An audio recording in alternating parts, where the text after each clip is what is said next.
La CAN 2019, c'est sur votre chaîne Africa 24 jusqu'au 20 juillet, jusqu'à la fin, s'il vous plaît, jusqu'après la finale. Troisième grand titre de cette émission, des pays qui se sont préparés en amont. Le Sénégal a construit son village. Nous allons retrouver le sujet tout à l'heure, un sujet qui nous vient de Dakar, et puis des pays qui ont fait des sacrifices pour la discipline. Il s'agit du Bénin. Nous allons y revenir dans quelques instants. Nos deux invités, et comment célèbre M. Charles Toplé, ancien international togolais, M. Noureddine Sali, que je ne vous présente quasiment plus, jeune journaliste, oui, jeune, parce qu'il a à peine une trentaine d'années, du Maroc. Et puis, vos pronostics, s'il vous plaît, allez sur nos réseaux sociaux pour nous dire qui va gagner ce soir entre l'Égypte et le Zimbabwe. Vous n'hésitez pas, donc le Facebook avec Africa 24 TV ou le Twitter avec le hashtag. Nous attendons de nombreuses réactions et puis même vos réactions aussi après les matchs. Donc après chaque match, vous pourrez aussi intervenir pour nous dire quels sont les joueurs qui vous ont marqué ou quelles sont les équipes qui vous ont marqué. Donc nous allons bien sûr communiquer toutes ces informations sur les antennes d'Africa 24 au cours des émissions. Les pays qui participent à cette CAN ont fourni beaucoup d'efforts pour soutenir le football. C'est le cas du Bénin. Les meilleurs acteurs du football au cours du championnat écoulé ont été honorés par la Fédération béninoise de football. C'était à l'occasion de la Fédération béninoise de football Awards. La soirée de remise de prix, donc, que vous allez voir avec ce reportage de Lefti Ounou. C'est parti. Au Bénin, les talents des championnats nationaux saison 2018-2019 ont été célébrés au cours de la première édition de la FBF Awards, un événement qui vise à insuffler une nouvelle dynamique au football béninois. Ceci en créant une émulation au sein des acteurs sportifs. Une vingtaine de prix a été décernée notamment aux meilleures équipes, aux meilleurs joueurs et buteurs, aux meilleurs entraîneurs et aux acteurs institutionnels. Initiée par la Fédération béninoise de football, cette initiative retient l'attention du gouvernement du président Patrice Talon. La finalité, c'est une fois encore de célébrer les talents et de donner à ces jeunes l'envie de faire mieux. Et puis nous savons que nos joueurs ont parfois besoin de petites ressources et c'est pour ça que nous avons décidé de joindre à ces petits parchemins des petits chèques. En plus de l'apport des investisseurs privés, près de 400 millions de francs CFA ont été injectés dans le football en 2019 par l'État béninois. En dehors des distinctions, la Fédération béninoise de football entend impacter le secteur à travers la formation des jeunes. On ne peut rien bâtir sans la formation. Et j'ai 4 ans, mon mandat finit logiquement en 2022. Et j'ai comme ambition de pouvoir laisser 4 écoles internationales de football. Le sélectionneur national des écureuils Michel Dussier et les internationaux Stéphane Sessegnon, Olivier Verdon ont été récompensés à l'occasion de la FBF Awards 2019. Pour rappel, le club Les Buffles du Borgou a remporté son 5e titre cette année et s'est qualifié pour la Ligue des champions de la CAF 2019-2020. Messieurs, pour vous, c'est une manière de préparer la sélection en faisant ces actions de la part justement du gouvernement béninois, parce qu'on a parlé du président Talon qui a initié en quelque sorte cette opération. C'est pour mettre aussi les joueurs en confiance, selon vous, Noureddine et Charles? Je pense qu'il a bien fait. En règle générale, chaque fois qu'une sélection se qualifie, on a toujours le pouvoir public donc, qui est derrière. C'est une très belle initiative. Maintenant, reste à savoir s'ils ont bien utilisé l'argent qu'on leur a donné pour faire une bonne préparation, pour mieux figurer dans ce tournoi qui va démarrer dans quelques instants. Oui, on reviendra sur le Bénin prochainement, mais il y a aussi quasiment qu'un seul joueur sur lequel on va beaucoup se baser, c'est Sessegnon. Qui est le maître à jouer de cette Malgré qu'il a pris un petit peu de l'âge, c'est plus Sessegnon de Paris Saint-Germain. Je pense que oui, c'est le joueur, c'est le grand frère, c'est, on peut dire, un petit patron, c'est quelqu'un qui a quand même participé dans les CAN passées. Donc Sessegnon, ça sera du côté du Bénin un joueur à suivre. Peut-être ça sera un aiguilleur en quelque sorte ou quelqu'un qui montre le bon chemin à toute l'équipe. En tout cas, le Bénin, on l'a bien vu, il a souffert d'abord pour se qualifier. C'est une équipe qui doit prendre du plaisir d'être là parmi cette fête africaine. Ils joueront leur chance jusqu'au bout. Rien n'est fait encore parce qu'on n'a pas encore joué aucun match. Mais bon, le Bénin, ça reste quand même une bonne équipe à suivre de très près, quoi. Et maintenant, nous allons partir au Sénégal. Les Sénégalais ont accéléré les préparatifs pour cet événement majeur du sport africain. Objectif, soutenir les Lions de la Teranga. Regardez ce reportage de notre correspondant permanent, El Hadji Diaye, depuis la ville de Dakar, où il a vraiment été dans les rues partout pour nous présenter le village au Sénégal. Regardez. Les Sénégalais se mobilisent pour soutenir l'équipe nationale qui participe à la Coupe d'Afrique des Nations qui va se tenir en Égypte du 21 juin au 19 juillet 2019. Dans les rues de Dakar, la capitale, on peut apercevoir l'installation du village de la CAN et des écrans géants un peu partout. L'université Cheikh Anta Diop de Dakar n'est pas en reste. Comme tous les Sénégalais, nous sommes vraiment impatients du début de cette CAN. Et surtout également accompagner l'équipe nationale du Sénégal, prier pour que vraiment cette fois-ci que ça soit la bonne. Et comme à l'accoutumée aussi, la direction du COUD via donc sa commission Sport et Culture sont en train de mettre en place un écran géant pour permettre à l'ensemble des étudiants vraiment de vivre également cette ambiance de la CAN. Le marché de Sandaga à Dakar, les affaires commencent à être florissantes grâce à la 32e édition de la Coupe d'Afrique des Nations. Les clients se procurent dès maintenant les maillots, les drapeaux et autres articles liés à l'équipe sénégalaise. Pour l'instant, bon, nous, ce qu'on a à faire, on va le faire, quoi. C'est acheter les choses et rester sur place toujours pour attendre, quoi. Mais ça se voit que tout le monde est avec l'équipe nationale, hein. Ça se voit que les gens aiment bien acheter les maillots et les choses, là. Moi, j'ai déjà acheté des maillots pour tous mes enfants. Nous allons les supporter jusqu'au bout. On exhorte nos lions à donner tout sur le terrain.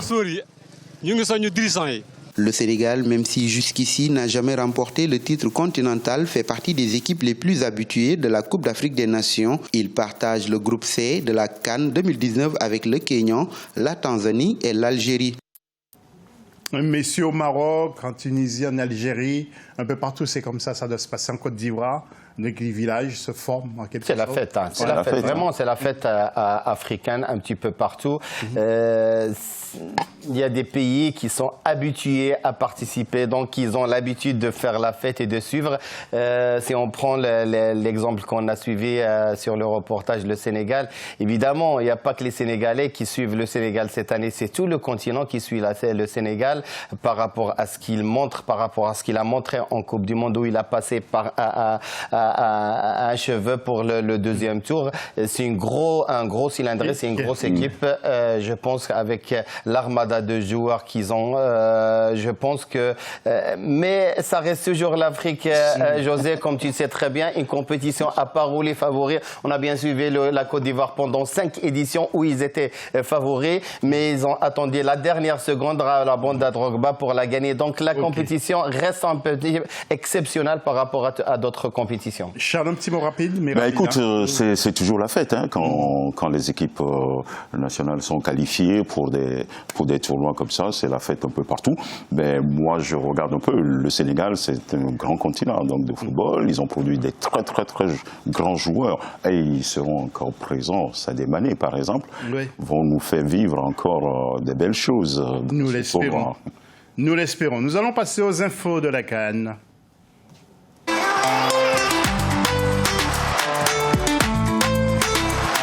Et l'épineuse question des primes, les Lions indomptables ont refusé d'embarquer depuis Yaoundé à destination de l'Égypte car ils réclament le versement de leurs primes estimées à 20 millions de francs CFA, soit 30 500 €. Samuel Eto'o a joué les médiateurs depuis le Caire où la star se trouve déjà. Les hommes de Clarence-Seedorf doivent arriver en Égypte d'ici ce samedi 19, soit 72 heures avant leur entrée en lice, sous peine d'être en infraction avec le règlement de la compétition. Les Lions indomptables du Cameroun, tenants du titre, ils doivent jouer leur premier match. Vous le savez, mardi, ils font partie du groupe F avec donc des équipes comme la Guinée-Bissau, le Ghana et le Bénin. Autre information, la Tunisie entamera son premier match ce lundi 24 juin face à l'Angola. Selon la Fédération tunisienne de football, les 15 800 billets ont déjà été écoulés. Le match se joue à guichet fermé, le stade de Suez, où le match va se dérouler, affiche une capacité de 20 000 places. Autre info, ce sont tous les feux qui sont verts pour cette CAN. Donc, semble-t-il, et que cette fête soit aussi une réussite totale assurée. Jeudi, le président de la Confédération africaine de football, M. Ahmad Ahmad, qui a tenu une conférence de presse dans l'après-midi après des attentats récents qui avaient visé les touristes étrangers et la communauté copte orthodoxe.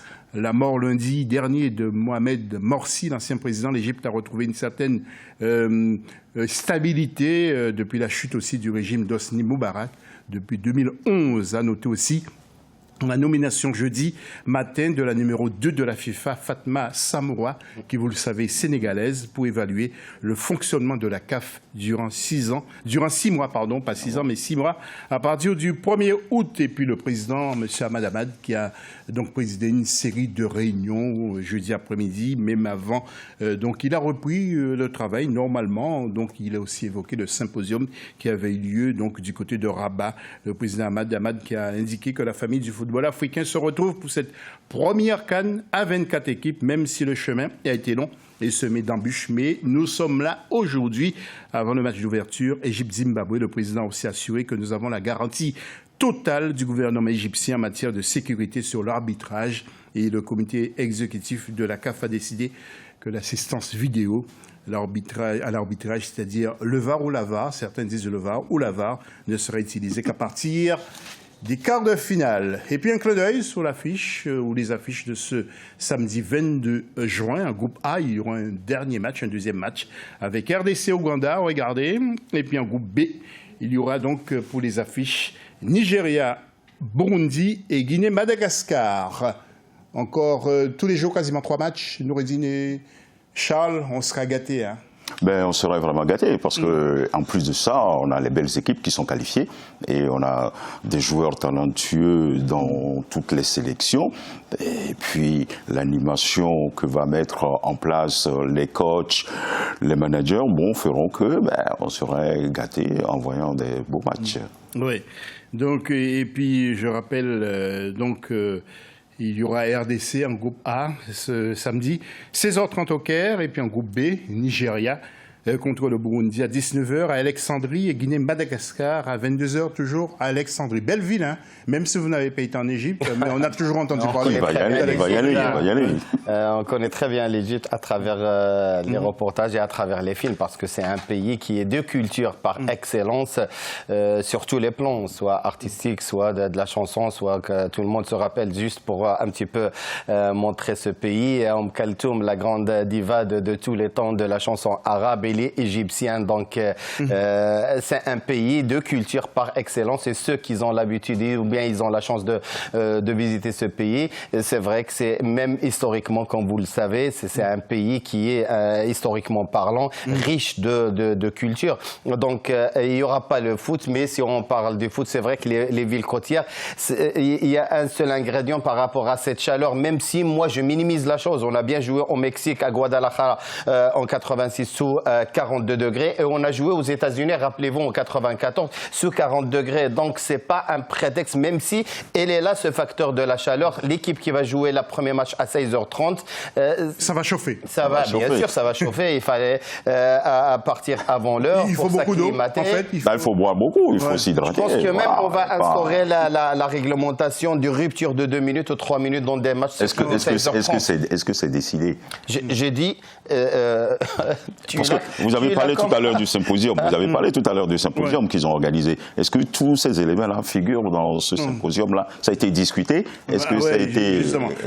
Parce qu'il faut avouer, en Afrique du Nord, ça chauffe. Quand ça chauffe en été. Ah ben oui, il fait chaud, c'est l'Afrique aussi, mais c'est vrai que c'est pas l'Afrique subsaharienne, mais quand ça chauffe, quand vous prenez par exemple la ville de Marrakech, il peut atteindre 45 degrés facilement. La ville de Caire aussi, c'est une ville qui est réputée d'avoir une certaine chaleur, au-delà des 40 degrés. Donc les équipes, ils se sont préparées, la plupart ils sont partis du côté de Qatar, comme vous le savez. Il y a au moins, je pense, 5 ou 6 équipes qui étaient là-bas par rapport à cette chaleur, pour s'acclimater, pour s'habituer à ce climat. Mais ça change. Je pense qu'il y a des équipes qui sont formées par une grande partie des joueurs évoluant dans le continent. Je pense à la Tunisie, par exemple. C'est des équipes peut-être qui vont supporter, mais quand vous prenez les équipes comme l'Algérie, comme la Tunisie, formées par 99% des joueurs binationaux, c'est des joueurs issus de l'immigration ici, je pense qu'ils auront un petit peu de difficulté, quoi.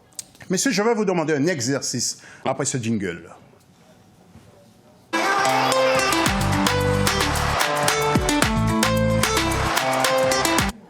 Alors, ce sont les pronostics du match de ce jour. Quelquefois, il y aura aussi 3 matchs, comme demain.